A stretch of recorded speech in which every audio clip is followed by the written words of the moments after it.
Gentleman from Fairfax, Ms. Fillercorn. Mr. Speaker, I rise for a point of personal privilege. The gentleman has the floor. Later today, we'll be taking a very important vote that'll impact the health of young children and even arguably young men as they grow up. It's important to remember how fast our young girls grow into young women and how the decisions of parents can affect their health in later years. As I look around the General Assembly, I don't see many women. I don't see many moms of school-aged kids either. But I am, and I truly understand this issue, as I have 2 teenagers, and this is a decision that I've been dealing with in recent weeks. While I wear many hats, as we all do here in the General Assembly, the most important to me is definitely that of being a mom. The most important thing to me is keeping my children safe, and I believe so many of you feel exactly the same way as I do. It's not very long ago when I first received information as was described yesterday on the floor of the House of Delegates by my colleague from Enrico that I received from the doctor's office.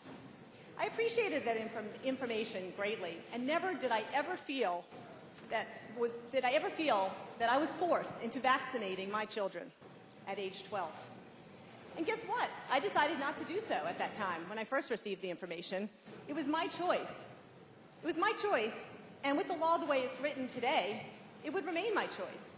However, I was pleased, as many of my constituents, as many of you all probably were, to have the information and be informed and decide at a later date that when it was my choice and my decision made with my family, after sufficient research, when I was ready to make that decision and move forward and have my daughter vaccinated.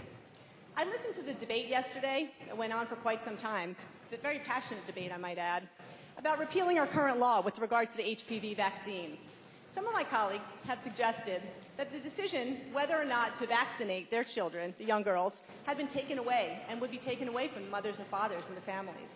That is not accurate information. The current law did not prevent me from making the decision about the health of my child, and it did not force me into making such a decision before I was ready or at any age. And you know what also was very shocking? Actually, I'm sure many of you probably saw the article, but I've learned a great deal in the last couple of days about the effects of HPV. And actually, there was an article today in the LA Times. It wrote that what was written was that the rate of HPV infection can be as high as 42% among women in their 20s. And guess what? Often there's no symptoms whatsoever. That to me was shocking. It's known that persistent infections are the main cause of cervical cancer. Many of us have seen the devastating effects that cervical cancer has caused for women and their families.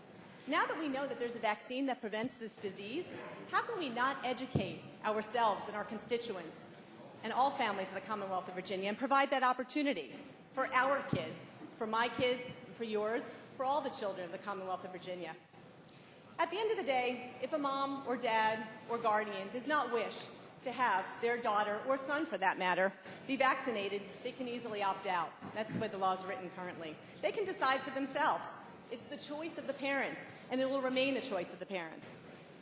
I would hope that we all take a very long, hard look at the potential impact of our vote that we're about to take today, whether it's truly in the interests of keeping women and our girls healthy.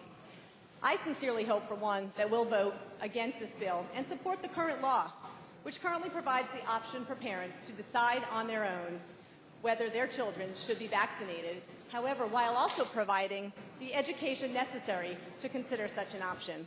After all, we all love our children, and our ultimate goal is to keep them healthy and safe. Thank you, Mr. Speaker.